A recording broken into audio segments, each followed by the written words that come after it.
Welcome once again to the Jason Reuter Coaches Show here on the BCHS TV Bear Network, we call it. Look for us on YouTube, just simply search for it. And you can watch all of our shows that we produce here in Studio H12 in Mr. Schroyer's audiovisual class. We appreciate him and his students producing these each week.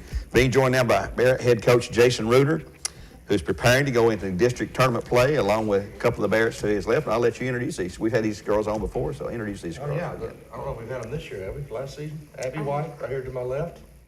And Malia Wilcox, right over to her left. A couple of sophomores. Couple sophomores. You texted me this morning, reminded me about the show, and I was just thinking about who we hadn't had on this year. And these two girls are very valuable players. They're both sophomores. They led our JV to a outstanding year. I can't remember the exact record, but 16-2. 16-2. They finished up Friday night with the JV, 16-2. Both of them started every game. They've seen action. Malia's obviously playing a little more than Abby, quite a bit more than Abby in the varsity game. But I think that Abby White, she knows that her number can be called at any time. So we got a senior that's dealing with some foot injuries, Erica Swick. So me and Abby's had a couple of discussions privately in the office with Coach Tinsley in there about her role. So these girls, they could be the difference in us winning a district, a region, a sub-state, or even a state championship. Well, Malia, we've seen you play a lot. You come in usually the first off the bench when we need a point guard. If Sloan's sick or in trouble or whatever, or just needs a break. How long have you been playing basketball? I've been playing since like second grade. Second grade there. So you come all the way through. You're just a sophomore now. And you've played with a lot of these girls that's on the team, I'm sure, in the past, or against them for sure. Yeah. A bit of both. A little bit of both. Yeah. All in love. And then, Played against Abby and all of them. Yeah. What would you consider a point of your skill set that you'd like to get better at or improve on? I would say not fouling. That's a good point. I foul a lot.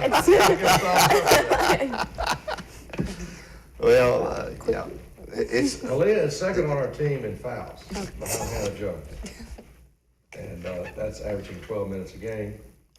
Hannah averages 21.3. But you know what makes Malia special is she is very tenacious and she has a gift. I'd rather tone them down than tone them up. Malia has a gift. She can go really hard, and she is I need a nickname for her. She's like a gnat. She's like a dirt dauber that just won't go away. They just keep on coming back. Pest. She just keeps coming basically back. a pest. Yeah, I'd hate to go against her every day. Fly. She has a knack, but with that risk, reward risk, we're just trying to make sure she learns when to go for a steal and when not to. And that you got a lead or a tight game, you got to make a decision. And she's learning. She's getting better at it. She's cut way down on turnovers too. And she's got 23 turnovers on the year, and that's in 27 games she's played in. She's played in every game we've had. And like Friday night, I talked to her after the game. She played 5.5 minutes. Well, that's one game. Tonight, you can see she's averaging 12. The next game we have, she could play 17 minutes, 18 minutes. So I think she's ready. When I look over there, I know I'm going to get 100% effort. Yeah, she comes. I think come on radar, she plays like her hair's on fire because she's running quick, fast. I mean, the fastest girl on the team, I guess, right? Can you outrun anybody on the team? Yeah. I don't know who'd be faster. I think so. I think I'm pretty fast. I would put my money on you.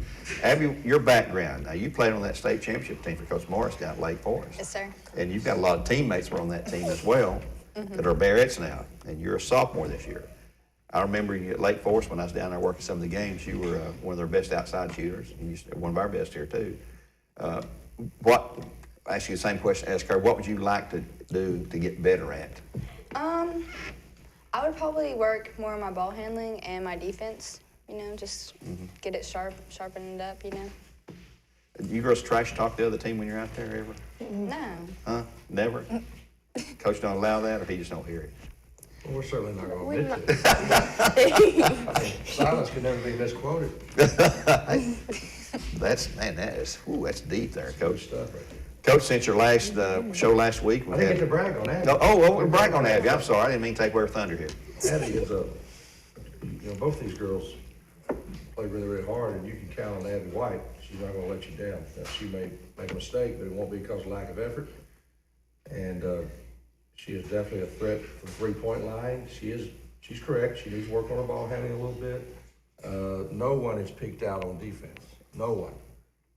I'm going to criticize more on defense. I'm going to try to encourage more on offense. Mm-hmm. You know, if she misses an open three and she's got her feet set and she's squared up, and I'm going to tell her to knock the next one down, because she can shoot the basketball.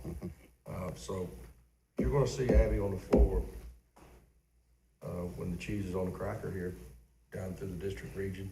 I don't know when. I don't know if it's going to be, Saturday, Monday, or following week, but you're going to see her in, not just when we're up 30 points, you're going to see her on the floor when it's prime time action. And I've got a lot of confidence in her. I know I can count on it. If she messes up, it won't be because she's not ready. Well, the only one that don't mess up is the one that does nothing. The only one that doesn't mess up, or what I tell you, girls that don't, the only people not make mistakes are where? Not here. They're not out there on the floor. That's right. So no offense, but they're in the stands, or they're at home, or they're not playing. You're gonna make mistakes in basketball.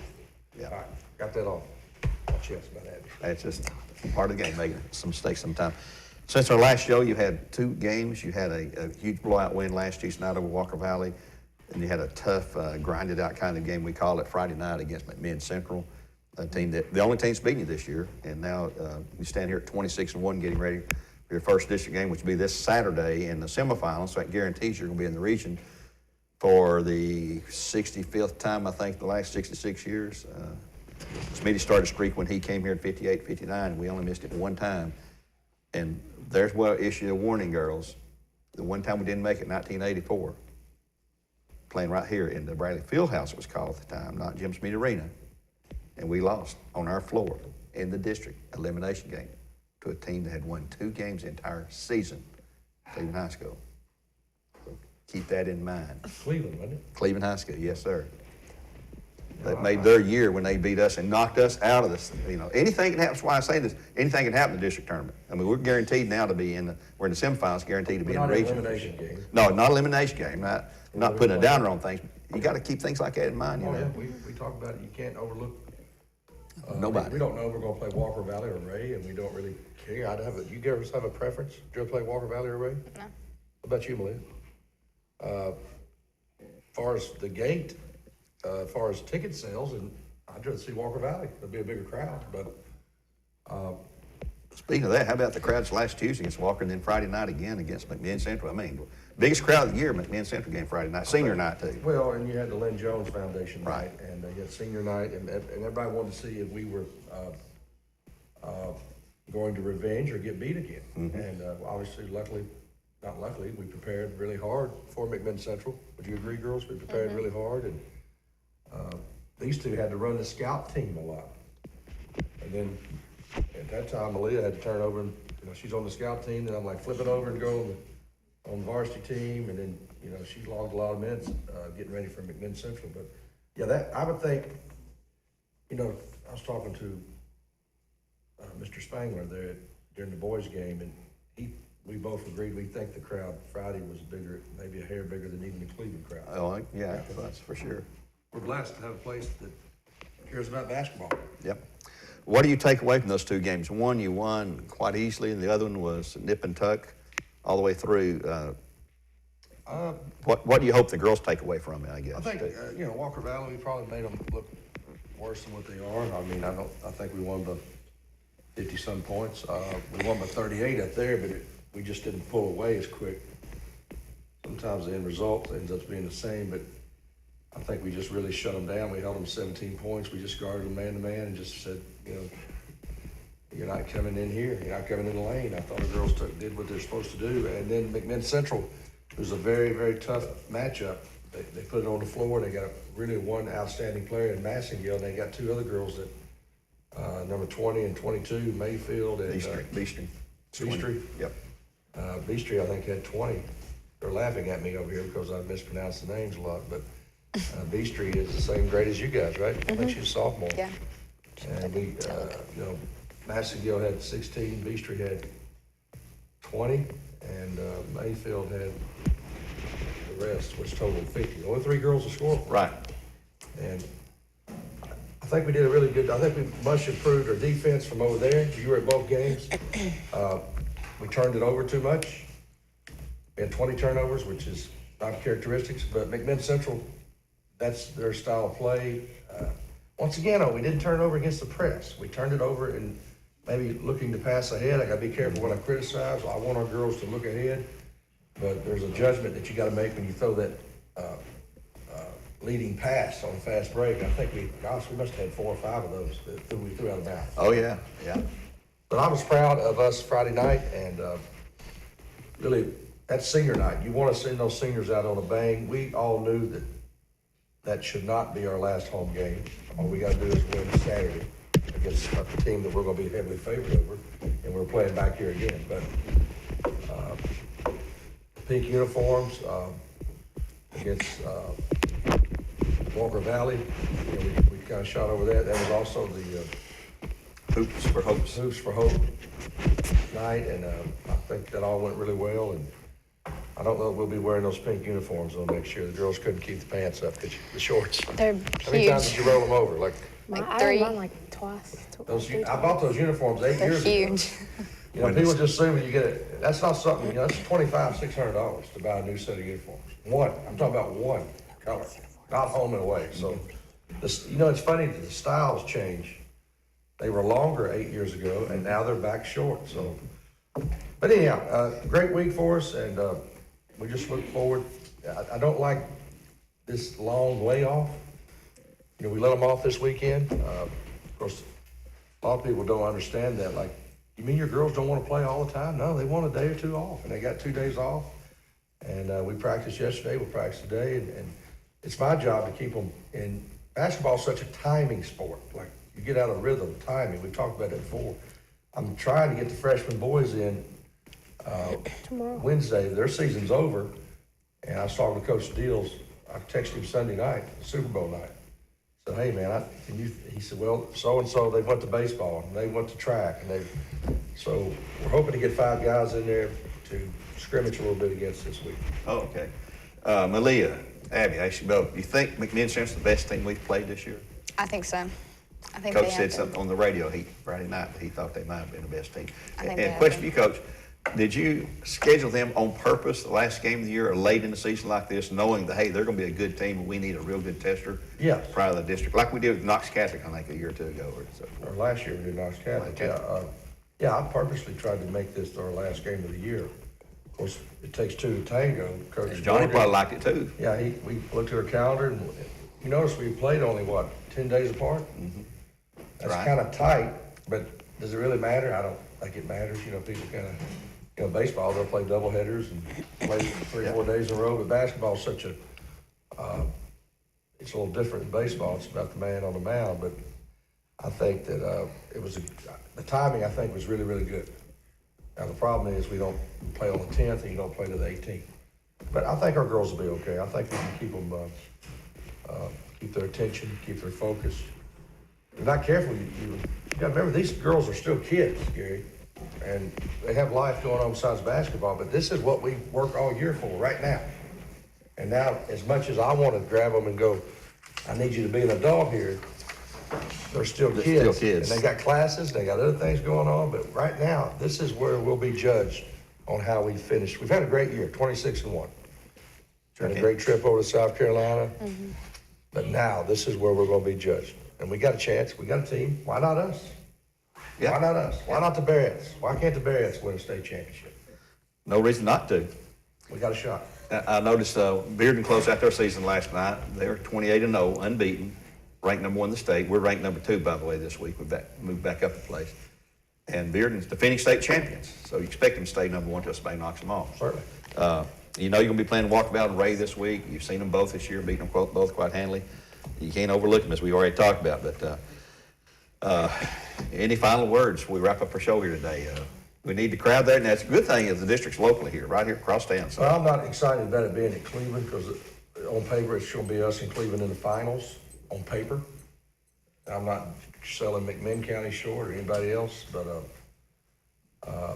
there's an advantage to playing home, but we went over this year and we won over there. I know I wouldn't, we're not going to waltz right in there in Cleveland. it's going to be a nail biter. I mean, first of all, we're talking about something that ain't even happened yet. We got to beat Walker Valley or Ray, Right. and they've got to beat McMinn. I've seen some crazy things happen. But they played McMinn close up there. I mean, McMinn played them close. It's a 3-point game. I'd like to see the film on it. I may get that film. That is very surprising, very surprising. But you just got to give the nod. I would imagine Cleveland will win, and we should win, and we will probably see them in the finals. And I think the girls will be up for it. And my job to have them ready, and this is an exciting time. Looking forward to it. So we're going back to practice today, huh? Absolutely. Saturday and Sunday off, practice yesterday? That's right. We let them have Saturday and Sunday off, and we usually go on Sunday from 2 to 4, you know, and I thought it was fitting that the girls get 2 days off. I mean, you got to rest too. Work, rest. You got to rest. Was it nice to be off, Malia? Yeah, I laid in bed for a couple hours. Well, so there you go. She's resting and getting ready for it. Now it's back to the grind, you know, yesterday and all that. I always like to ask, what's the tough part about being a Bear? I mean, is it something you say, oh man, I just dread practice, or is it coach? Or is he a hard man to play for? Ladies, don't tell it all here. Now, this is going to be on YouTube, so Don't tell it all. I'll retract that question, Your Honor. Okay, so. What's the toughest part of being a Bear? I know it's fun most of the time. You're out there, you're playing. You know, the fun part's playing the game. The tough part's got to be in practice, probably learning new things or techniques. You know, watching, like when you get into postseason, you're gonna see teams you've not played all year long. Once you hit that region, you know, district we've seen everybody, but the region, you know, you're gonna see teams that you've never seen, and there's gonna be some pretty good teams that are coming in, you know, or going there wherever we go. But, What's the funnest thing about being a Bear? The girls. Teammates? the road trip's fun. Like you go to Charleston, you know, Yes, you're over there, you're that's way so out of fun. town, you're spending 2 or 3 nights That was fun. in a hotel, and you're probably goofing off and cutting up, standing 4 nights. 4 nights, staying up in the middle of the night, you know. Oh, I don't know about that. Well, they wouldn't admit that either. No, we take the cell phones. Oh, you take yourself, okay. That's a sorry. smart way to do it. What is that? Uh-oh, I think No, that was just funny. somebody's guilty here, I believe, of something. I don't know. We was watching like SpongeBob. What do you like the most about being a Bear? I like it all, honestly, but I'd say my favorite thing would honestly be practice. Like Practice? good when we have them good old practices. Like I like the way you're thinking, Malia. yeah, and then like sometimes it'd be like we're at practice, and then but sometimes it'd be good. We have good days and bad days, but I do like practice, honestly. I like scrimmaging. I forgot who coined this phrase. Somebody probably can tell me and Google it here. You know, failing to prepare is preparing to fail. Right. And you win your games at practice. Now you can't. That's very true. Now, you know, I've seen coaches all of a sudden, I'm going to get serious. Now it's tournament time. Now, if you're not serious from day one, and we laugh and cut up, and we try to make things, almost everything we do is a competition. Would you agree in practice? And some people, that may not be good for your PE class to make everything a competition, but when it comes to playing high-level high school basketball, you've got to make everything a competition. I can dangle something out there, or the loser's going to run a sprint. The winner gets a Powerade, and We left Coca-Cola products. yeah. And so I'm glad to hear Malia say that. I look forward to going to practice today. And if you don't look forward to going to practice, we're all human. You may have a day like that, but by and large, if the good doesn't outweigh the bad, then your time as a basketball player is probably coming to an end pretty soon. Yeah. And we get better at practice. So today we're going to get a little bit better, just a little bit. The great ones figure out this. Everybody, well, can I go to this trainer? Can I go over here? Can I get on this AAU team? I'm going to make me better. You get better just little bitty increments. And I hope this team, I hope we can put a product out there that's gotten a little bit better all year long. So. Well, last week, the 2 games, the first game we had a lot of girls playing a lot of minutes, that Tuesday night game. Then Friday night, a little bit different scenario there, and we got a good win over McMinn Central.